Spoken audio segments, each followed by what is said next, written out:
시청자 여러분 안녕하십니까? 복지TV 뉴스입니다. 제8회 세계 자폐인의 날을 맞아 국내에서도 기념식이 열렸습니다. 정부는 기념식에서 발달장애인법을 통한 자폐성 장애인 지원을 강화하겠다고 밝혔습니다. 김지영 기자입니다. 한국자폐인사랑협회와 복지부가 2일 세종문화회관 세종홀에서 세계 자폐인의 날을 기념하며 제8회 세계 자폐인의 날 기념식을 개최했습니다. 이날 기념식에는 김용직 한국자폐인사랑협회 회장, 오준 유엔대사, 박원순 서울시장 등이 참석해 자리를 빛냈습니다.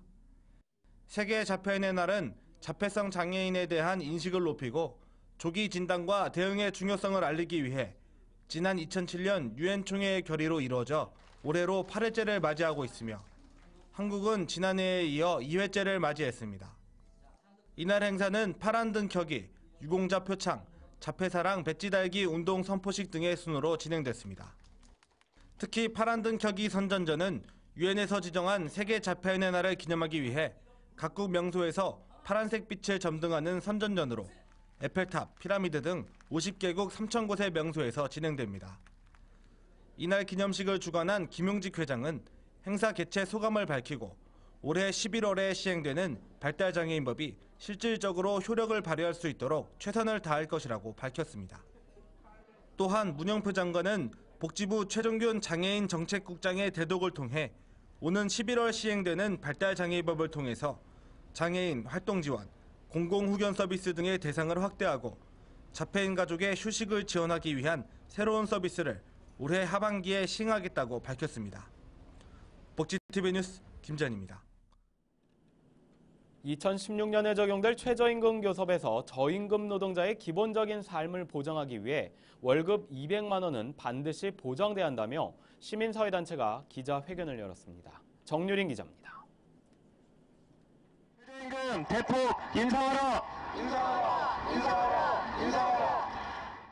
민주노총과 한국노총, 청년유니온 등 30여 개 시민단체로 구성된 최저임금연대가 내년도 최저임금 인상을 정부에 관철시키겠다는 의지를 피력했습니다. 최저임금연대는 2일 오전 기자회견을 열고 최저임금을 시간당 10,000원으로 올릴 것을 촉구했습니다. 가장 아래에서부터 임금 수준을 끌어올려 노동을 통한 소득을 전반적으로 향상시켜야 한다. 소득 분배 구조를 개선하여 사회 전체의 부가 임금과 고용으로 공정하게 분배되도록 하고 불평등을 해소해 나가야 한다. 연대는 물가는 오르는데 임금은 오르지 않아 겪는 어려움을 나타내는 소위 임금 절벽이라는 신조어가 생길 만큼 최저임금을 받는 노동자가 광범위한 상황에서 최저임금은 10,000원, 월급은 209만 원이 보장되어야 500만 명에 이르는 최저임금 노동자들이 인간다운 삶을 살 수 있다고 강조했습니다. 최저임금을 끌어올리는 것, 최저임금을 대폭 인상하는 것, 여기서부터 청년을 살리고 이 나라의 노동을 살리고 이 나라에서 살아가는 사람들이 이 나라에서도 다른 삶을, 다른 미래를 그려볼 수 있겠다는 믿음을 회복시키는 것. 연대는 또 기업이 효율성과 비용 절감만 강조하는 사이 실질 임금은 마이너스를 기록하고 가계 부채는 1,000조 원에 이르렀다며 양극화를 해소하고 경제를 살리기 위해서라도 최저임금을 올려야 한다고 주장했습니다. 한편 연대는 수백만 저임금 노동자와 함께하는 임금 인상을 위한 지속적인 활동을 사회에 펼쳐나간다는 계획입니다. 복지TV 뉴스 정유린입니다. 오는 11월 12일에 실시되는 2016학년도 대학 수학능력시험에서 점자 정보 단말기가 제공됩니다. 한국교육과정평가원은 2016학년도 대학 수학능력시험 시행 기본계획을 발표했습니다. 특히 평가원은 이번 수능시험부터 점자 문제지가 필요한 시각장애인 수험생 중 희망자에게는 2교시 수학 영역에서 필상 기능을 활용할 수 있는 점자 정보 단말기를 제공한다고 밝혔습니다. 또한 평가원은 작년과 동일하게 저소득층 가정의 교육비 부담 완화를 위해서 응시수수료 환불제도와 기초수급자 응시수수료 면제제도를 시행한다고 말했습니다. 정부가 지자체와 함께 복지재정 누수 근절을 위한 대대적 정비에 들어갑니다. 약 3조 원의 재정 절감 효과를 이끌어 나간다는 계획입니다. 정부가 10,000개 이르는 중앙정부와 지방정부의 복지사업 중 지원 대상이 중복되거나 유사한 사업을 대폭 정비한다 밝혔습니다. 정부는 올해 복지 예산이 115조 7천억 원으로 국가 예산에서 차지하는 비중이 30%를 넘었지만 현장에서 누수와 낭비가 근절되지 않고 있다는 판단에 따라 이번 대책을 마련했다고 말했습니다. 이에 따라 우선 정부는 중앙부처의 복지사업 중 48개 사업을 대상으로 통폐합하고 운영 방식 개편 등을 추진해 모두 300여 개 안팎으로 정비할 계획이라고 설명했습니다. 한편 빈곤사회연대는 이번 정부 발표와 관련해 복지는 구조 조정 대상이 아니라 모든 국민의 권리라며 정부의 이번 추진 방안에 대해서 철회를 촉구하고 나섰습니다. 한국교통장애인협회가 현대 기아차 본사 앞에서 자동차 사고로 고통받는 교통장애인을 위한 기업의 사회적 책임을 촉구하는 1인 시위를 진행했습니다. 교장역 김낙한 중앙회장은 지난 1일 현대기아차 서울 양재동 본사 앞에서 자동차 생산기업의 사회적 책임과 의무를 촉구하는 1인 시위를 가졌습니다. 김 회장은 자동차 제조사의 교통사고 피해자를 위한 교통사고 재활센터와 교통사고 피해 상담센터 지원을 촉구했습니다. 또한 정부와 자동차 제조사가 생산 자동차 한 대당 특별 지원금을 부과해 교통사고 후유 장애인의 재활을 지원해야 한다고 주장했습니다. 이 경로당 하면 보통 어르신들이 쉬는 공간으로 생각하기 쉬운데요. 부산 해운대구에 있는 경로당은 이 어르신들이 공동 작업하는 공간으로 바뀌어 호응을 얻고 있습니다. 박고은 아나운서입니다. 부산시 해운대구 우동에 있는 한 경로당에서 어르신들이 공동 작업을 하고 있습니다. 엄지와 검지에 끼는 일회용 비닐 장갑을 종이박스에 담는 작업입니다. 손놀림이 느리고 시력도 약해 작업에 속도가 나지는 않지만 하나하나 정성껏 포장합니다. 실적에 따라 다르지만 한 달에 30만 원 안팎의 수입을 얻을 수 있습니다. 경로당에 오면 다들 앉아서 얘기하고 놀거나 TV를 보는데 이렇게 일을 하니까 시간도 잘 가고 돈을 벌어서 다 같이 다 맛있는 것도 사 먹고 또 놀러도 갈 수 있는 그래서 좋다. 부산 해운대구가 운영하는 경로당 공동 작업장 사업입니다. 지역 제조업체와 협약을 맺고 경로당 5곳에 어르신 작업장을 마련했습니다. 용돈이나 병원비가 아쉬운 어르신들은 일하면서 수입을 얻고 근로자 채용에 어려움을 겪는 지역 중소업체의 인력난을 해소하려고 시작했는데 반응이 좋습니다. 기업은 인건비와 물류비 절약 효과를, 어르신들은 건강 증진과 용돈을 벌 수 있기 때문입니다. 기업과 어르신이 상생하는 그런 좋은 효과가 있겠나 생각됩니다. 해운대구는 경로당 공동작업장 사업을 확대해 나갈 예정입니다. 복지TV 뉴스 박고은입니다. 임신 중 식습관은 산모의 건강을 위해서 또 태아의 영양을 위해서도 중요한데요. 경기도가 임산부 식습관 관리 프로그램을 마련했습니다. 김소영 기자입니다. 임신 7개월째인 김인혜 씨. 저녁을 차리기 위해 냉장고를 이리저리 살핍니다. 된장과 나물, 집에 있는 반찬들로 식사를 합니다. 고기를 먹어도 어떤 부위를 먹어야 될지 또는 야채를 먹어도 어떤 야채들이 더 좋을지 이런 거 생각하고서는 좀 식단을 차려야 되는데 그냥 있는 대로 먹다 보니까 좀 고민도 많이 되고. 이렇게 영양관리나 식단 조절에 어려움을 느끼는 임산부를 위한 식습관 교육이 열렸습니다. 전문가가 직접 임산부에게 필요한 영양소를 어떻게 섭취할 수 있는지 알려줍니다. 그래서 고기랑 야채랑 드시면 철분을 100% 다 흡수할 수 있는 거죠. 그러니까 그런 식품 섭취의 팁들을 여러분들이 이제 조금씩 가져가면서 좀 습관을 한번 해보세요. 또 임산부들이 궁금한 점을 해소할 수 있는 질의응답 시간도 이어졌습니다. 경기도가 추진하고 있는 몸에 좋은 도민건강밥상 만들기 사업의 일환입니다.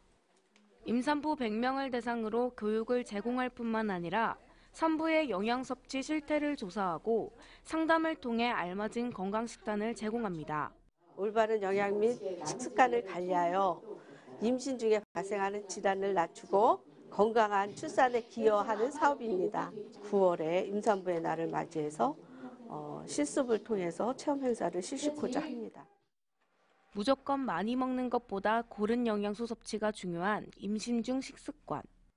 전문가들은 성인부터 노인까지 나타나는 질병을 예방하기 위해서 고칼로리나 짠 음식을 피하고 태아에서부터 올바른 식습관 형성이 필요하다고 조언합니다. 복지TV 뉴스 김소연입니다.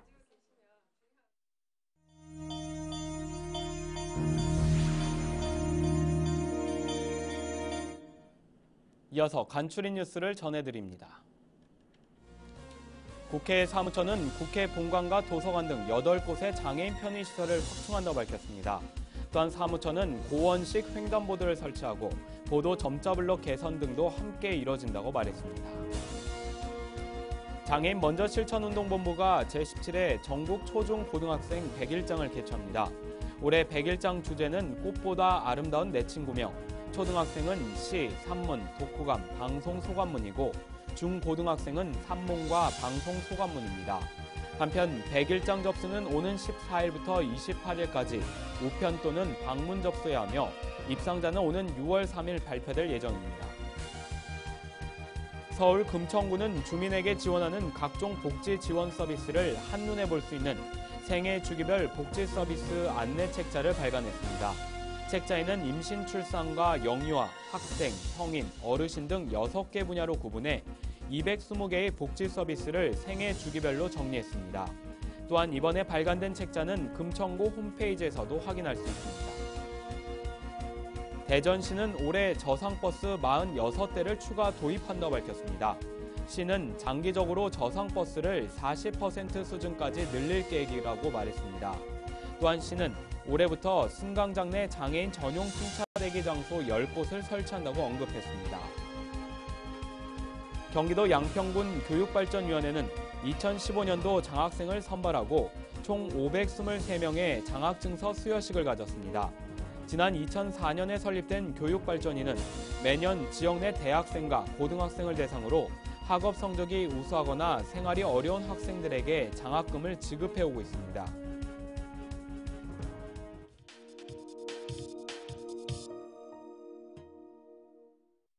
미관상 보기에도 좋지 않고 방치했다가는 갈라지고 살까지 파고들면서 통증을 가져오는 손발톱 무좀.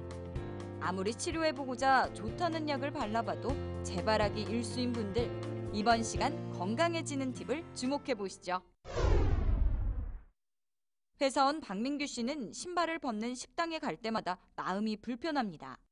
수년째 낫지 않는 발톱 무좀 때문입니다. 재작년에 발톱 무좀이 생겼는데 먹는 거나 바르는 거나 다 효과가 없더라고요. 약도 너무 독해가지고 힘들고요. 손발톱 무좀은 곰팡이균에 의한 감염입니다.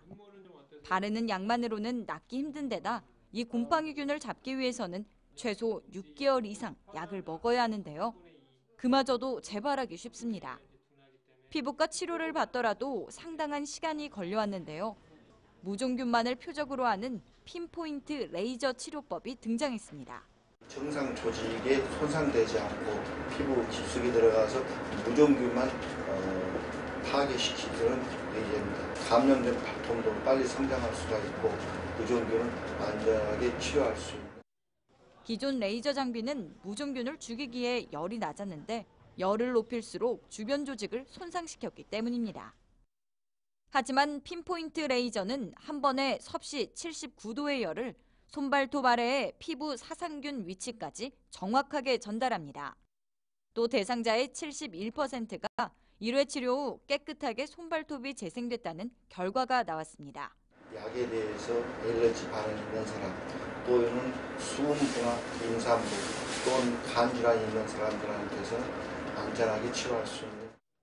손발톱 무좀은 방치하면 몸의 또 다른 부분에도 무좀이 발생할 수 있을 뿐더러 함께 생활하는 가족 간에도 전염될 수 있는데요. 무엇보다 곰팡이균은 습한 곳과 고온 상태를 좋아하는 만큼 청결하고 건조하게 관리해주는 것이 중요합니다. 사라질 듯 사라지지 않는 지독한 무좀. 이번 시간 건강 팁으로 무좀과의 이별에 성공하시기 바랍니다. 이야기가 있는 시간 오늘의 영상 함께 보시죠. Your heart sings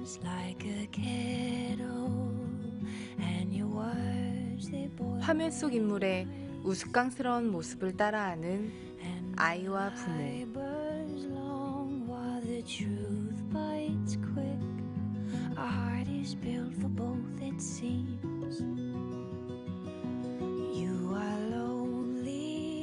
이번엔 실제 장애인의 모습이 등장하자 당황하는 부모와는 달리 아이들은 여전히 그 모습을 따라하는데요.